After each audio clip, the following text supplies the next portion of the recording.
What up, y'all? It's the Robot Watcher. Grab your binoculars, and I'm back with another video. Let's go ahead and get into it. Will Johnson, 6'2", out of Michigan, corner. Let's talk about it. All right, Real Ball Watcher fans, it's our time to do our first giveaway. We need to get to 1,000 subs. Once we get to 1,000 subs, we're going to do this giveaway. So what I'm doing is I'm going to give away 2 free game tickets to one person, so you get a +1. All you got to do is subscribe to the YouTube channel, follow the Instagram and TikToks that I just made for @TheRealBallWatcher. Simple as that. The same thing as the YouTube. Nothing in between. Do all those things. You'll be put into a list where I'll randomize it about 5-10 times, and whoever is that last person that it randomizes and picks, you will win the ticket, and I will give you about 48 hours to respond to my DM or whatever it is I hit you on, and then we'll do another round. So if you want to win some free tickets to a game, go ahead, subscribe to the channel, follow on Instagram and TikTok @TheRealBallWatcher, and I'll see y'all every week on Fridays. Now let's go over some stuff. Like I said at the beginning of the thing, 6'2", 202, big corner. Let's get straight into the film stuff. Fluid hips. Will Johnson is mostly, it seems like, a zone corner. I know that's kind of the scheme that they run in Michigan, Baltimore, soon to be Seattle, things like that. Probably in, Los Angeles for the Chargers this year too. They run a zone heavy scheme so they can get a lot of blitzes and stuff off of it, and he's a straight up zone guy. But even with that, you can see how fluid his hips are. Most of the time he's playing top down, so you're able to see him, hey, if a guy is threatening him with speed, how fast he can maneuver into his from his back pedal or his side step into a full sprint, or even back towards the receiver if they sit down on the route. That's one of his best traits. I mean, bro, you can threaten him with speed, but because of his hips are so good, you're rarely going to get him out of position whenever he's in that zone. Even when he's in kind of like a cover 2 shell, or he's pressed up against the line of scrimmage, you see how easily he's able to swiftly flip his hips and start running with the receiver. And the film I watched was against good receivers. I mean, Isaiah Bond, Marvin Harrison Jr., Jermaine Burton. Who else is I watched that Washington game. Oh yeah, the Washington receivers, Jalen McMillan, Jalen Polk, Rome. So yeah, he has some good competition to go up against to show those fluid hips, and guys that are good route runners can set people up, things like that. Next thing I want to talk about, since he's so much of a top-down zone corner, his trigger, dog, he's super aggressive and quick with that trigger. I mean, it's kind of hard. I'm gonna let y'all know now, this guy is locked down, so it wasn't much clips to get because they're rarely thrown to him. But his trigger, whenever he's triggering down, or so the way he plays, he sets flat-footed, about 8 to 10 yards off, sometimes 5. He sits flat-footed. He lets the receiver come to him. That's why I know his hips are so good, since he's flat-footed, he has to flip and run so much. But it's like he knows immediately, like, hey, this guy's not running deep. I don't care how fast he's going. He's not running deep. And when they break in, or they break out, or they come back towards the ball, he triggers and he's right there. So he's going to make a lot of plays on the ball if you test him in off-coverage zone with underneath routes and things like that. I mean, we've seen it against Marvin Harrison Jr., where one of the first couple drives of the game, first plays of the game, he had an interception on a slant where I can't remember what the quarterback name was. He thought he had him open on a slant. He threw the ball, and he's triggered down on it before he even threw the ball, but I guess he didn't expect him to be there. He still threw an interception that easy.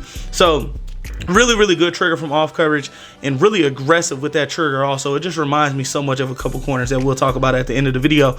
But next thing, he is great at catching and mirroring. So when I say catching, since he's such a flat-footed zone corner, guys are kind of going to run into him. He's so good at flipping his hips, but also catching and getting in that hip pocket and running with those guys. Now, he is grabby, and you know me, I like grabby corners. Shout out JC.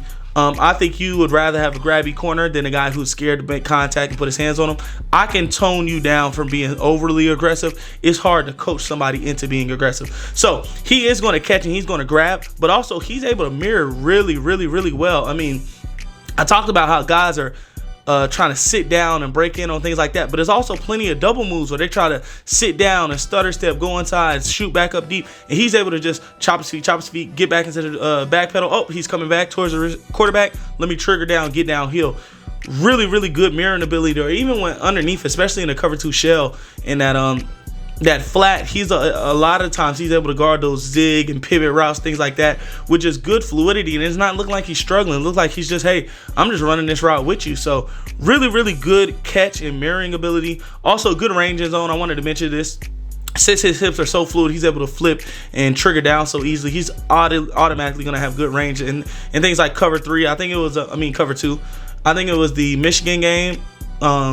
No, he's Michigan. It was the Washington game in the Natty where he was in a cover 2 shell and he was still guarding the underneath route because he has such a good trigger. They weren't, Penix wasn't able to throw it, so he tries to throw the corner route, which should be open in cover 3, but the safety was already over top, so he kind of tries to bring him back to the ball as he's getting hit. Easy interception for Will Johnson. That's just how good his range is with his fluid hips and his good trigger. Things like that.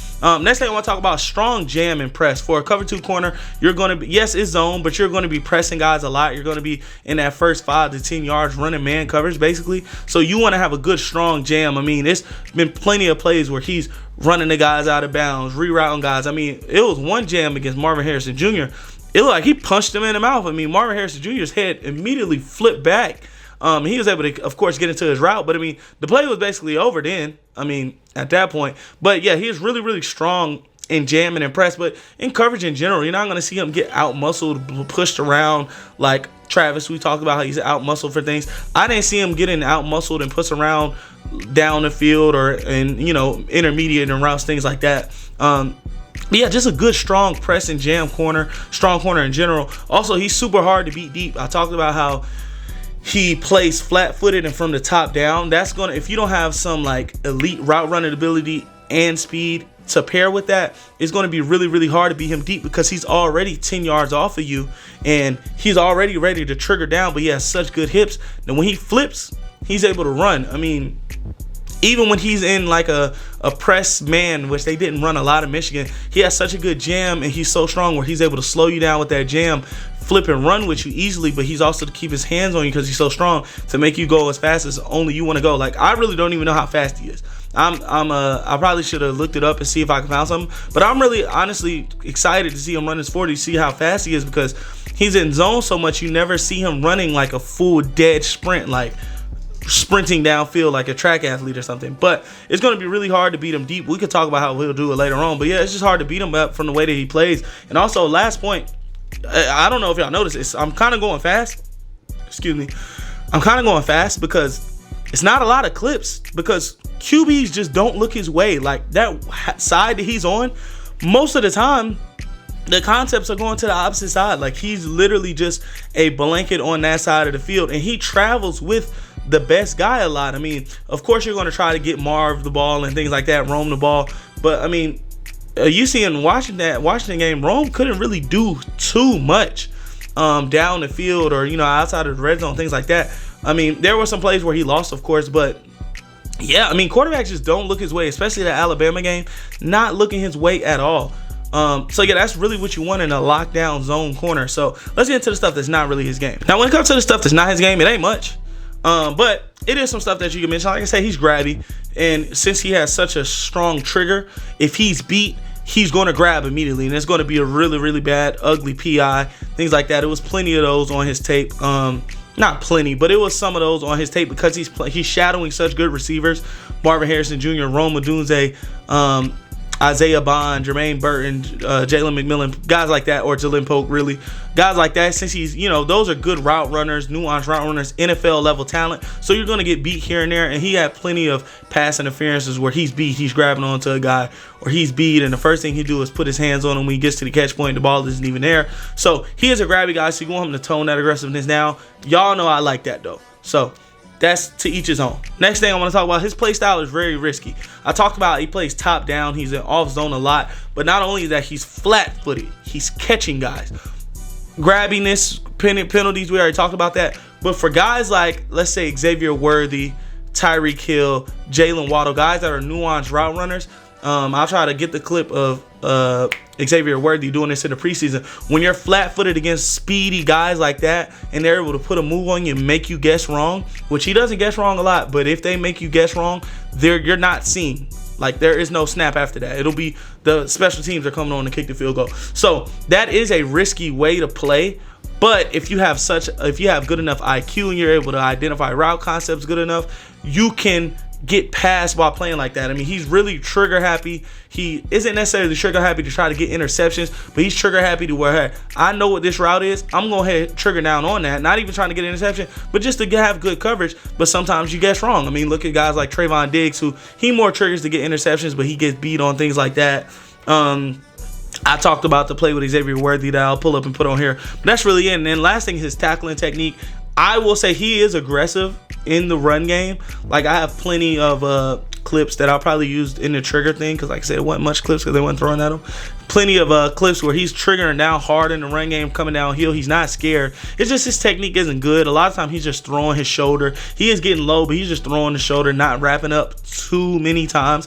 And it was one play against Alabama where I was like, all right, I'm going to go ahead and put it down, because it's showing that he can whiff on tackles really, really bad. Because of his tackling technique. So of course you want to get him to wrap up more, but at least he has the willingness to get in there and tackle if you need him to. But that's all it is really for the stuff that's not necessarily his game. We can talk about his stats right here. 25 tackles his freshman year, 25 tackles, 24 solos, 1 assist, 3 interceptions, 2 pass deflections in 11 games. Last year, 20 tackles, 17 solos, 3 assisted, 3 interceptions, 3 pass deflections. So as you can see, it's not super great ball production, but that's because guys aren't throwing at him. But then when you are throwing at him, he's still gonna be able to make you pay with those 3 interceptions, 3 pass deflections, and 2 the year before. But let's get into his player build. Now, when it comes to his player build, I'm gonna just be honest. Zone locksmith. Zone locksmith. He's a zone cover corner who plays damn near strictly in zone, whether it's underneath or over top in cover 3, cover 4, cover 2s, things like that. Zone cover corner, but a locksmith, because it's like an island. Like I said, QBs don't look at him. When he's looking at him, he's making you pay for him. If you test him, he's not getting beat or guessing wrong too often. Good trigger, fluid hips, just a lockdown corner, but he's not this man press type of corner. So he's a zone locksmith. The guys that he remind me of so much of Stephon Gilmore. So I'm gonna have that as the #1 comp, because he's able to press and run with guys, and he doesn't necessarily have physical incapabilities like the next guy I'm gonna talk about. But Stephon Gilmore, so much of his stuff is identifying the routes that you're gonna run and be able to guess and jump that route and cover you and be a blanket in coverage, whether it's zone, whether it's cover 2, whether it's man. I think Will Johnson probably will be able to play man just as well. He just reminds me so much of Stephon Gilmore. Defensive player of the year before, and I think he has that upside to be that good of a corner. Next one I want to talk about is Richard Sherman. Richard Sherman is also a long, lanky corner where he's going to play off coverage. He's going to get his hands on the ball. He's going to have good ball production, but you're also not going to test him too much. I mean, it's really that simple. I mean, he's just such a great lockdown zone corner that you have to mention somebody like Richard Sherman. And with the size that he has, the lankiness he has, the long strides, and the IQ and the ability to play downfield that he has, it reminds me a lot of Richard Sherman also. And the last one, a more newer guy, and I know usually I do kind of floor, medium, and ceiling. This guy is good. I think he might be the best player in this class. So I'm just going to give you all the guys that he reminds me of that are great. Derek Stingley. Derek Stingley, especially in this Texans defense that he's running, a lot of zone, cover 3, cover 2 things. He's able to pick guys off. He's able to get good ball production. He's a lockdown corner who just can't seem to stay healthy, but when he is healthy, he's easily a top 10 corner to me. Will Johnson reminds me a lot of Derek Stingley. Derek Stingley is a lot better, or a lot more used to pressing and being close up in the receiver's face, but he can also play off zone if you need him to. Will Johnson will be a guy who's more off zone, somebody like a Richard Sherman playing off a little bit more, but just as good if you need him to play up. Or I don't even want to say that he'll be more of a guy who plays off. That's just how they use him mostly in Michigan. He's also pressed at Michigan and looked really good. So maybe he can be a primarily press zone corner. We'll have to see at this next level. But he's just good. It's just not too many weaknesses. I think he genuinely might be the most complete / best player in this class. He's easily my corner 1. He probably would have been a first-round pick last year if he was eligible, because he was that good. And I mean a top 15 first-round pick. He's just so good. Yeah, so that's all I got for y'all, man. If y'all like the video, like, comment, subscribe, do all the YouTube stuff. I am doing a giveaway, as you seen at the beginning, so follow all the pages.